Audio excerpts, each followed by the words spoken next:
বিকাশ রঞ্জন ভট্টাচার্য দেবরাজ চক্রবর্তী এবং অদিতি মনীষীর কেস নিয়েছিল। এটা দেখে আমার সত্যি খুব খারাপ লেগেছিল, কারণ দেবরাজ চক্রবর্তী একজন তোলাবাজ মানুষ। এরকম একটা খারাপ চাকরির দুর্নীতির সাথে যে জড়িত আছে, হাজার হাজার ছেলেমেয়েকে যে রাস্তায় বসিয়ে দিয়েছে, সেরকম লোকের একটা কেস নিয়েছে বিকাশ রঞ্জন ভট্টাচার্য, যিনি কিনা চুরি দুর্নীতির বিরুদ্ধে সারাক্ষণ লড়াই করে। একের পর এক কেস জিতে এসছে সিস্টেমের বিরুদ্ধে গিয়ে। এবারেও ওই যে হকারদের উচ্ছেদ উনি কিন্তু আটকে দিয়েছে। শিয়ালদা, হাওড়া স্টেশন, জলপথে যত হকার থাকে পরিষ্কার হয় উনি আটকে দিয়েছে। তারপরে দেখলাম যে কি কেস নিয়েছে জানেন? কেসটা হচ্ছে অদিতি মনীষীর টিকিট যখন তৃণমূলের টিকিট পায়, সেই টিকিটের সময় উনি যে সম্পত্তি দিয়েছিলেন ফলকনামায়, সেই সম্পত্তির কিছু গড়মিল ছিল। তরুণজ্যোতি তিওয়ারি মনে করেছিল, তাই তিনি এটার বিরুদ্ধে তিনি একটা মামলা করেছিল, মানে একটা অভিযোগ করেছিল। ভোটের রেজাল্ট বেরোনোর পর হঠাৎ করে সেই কেসের জন্য পুলিশ হচ্ছে দেবরাজ চক্রবর্তীতে বাড়িতে এসে হাজির হয়ে যায়। আর ওরা কি করেছে, আইনজীবী হিসাবে বিকাশ রঞ্জন ভট্টাচার্যের কাছে গেছে। এবার কোন চুরি দুর্নীতির কেসে হচ্ছে বিকাশ রঞ্জন ভট্টাচার্য পাশে গিয়ে দাঁড়ায়নি। কি কেসে দাঁড়িয়েছে?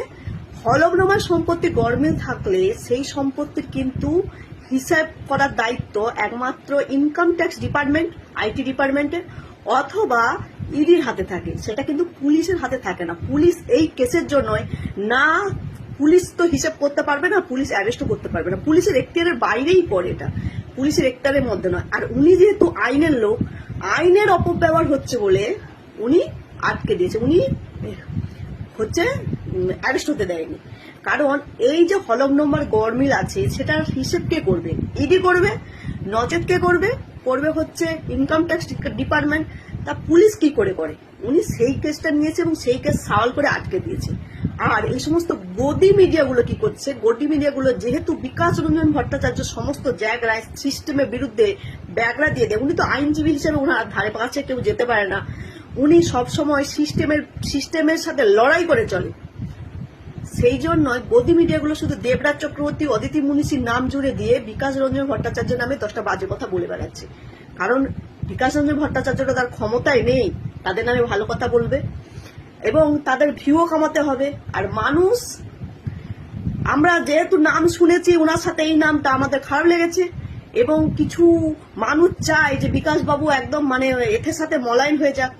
আইনজীবী হিসাবে উনি যে ক্ষমতা রাখে, উনার যা যোগ্যতা, উনার ধারে কাছে যাওয়ার মতো তো কারো সেই সীমাটুকু পৌঁছায় না। তা ওনাকে তো প্রচুর লোক হিংসা এমনি করে। আর দ্বিতীয় কথা হচ্ছে, উনি যেহেতু এই মুহূর্তে একটা বিশাল বড় মাথা, তাই উনার নামে 10টা বাজে কথা বললে খুবই ভালো লাগে।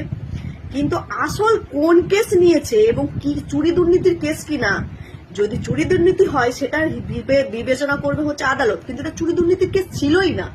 হলফনামার গড়মিল দিয়ে পুলিশ গেছে, আর পুলিশের এখতিয়ারের মধ্যে পড়ে না, যেটা আইনের ভুল ব্যাখ্যা, যেটা আইন হচ্ছে সঠিক লোককে দিয়ে সঠিক বিবেচনা করাবে।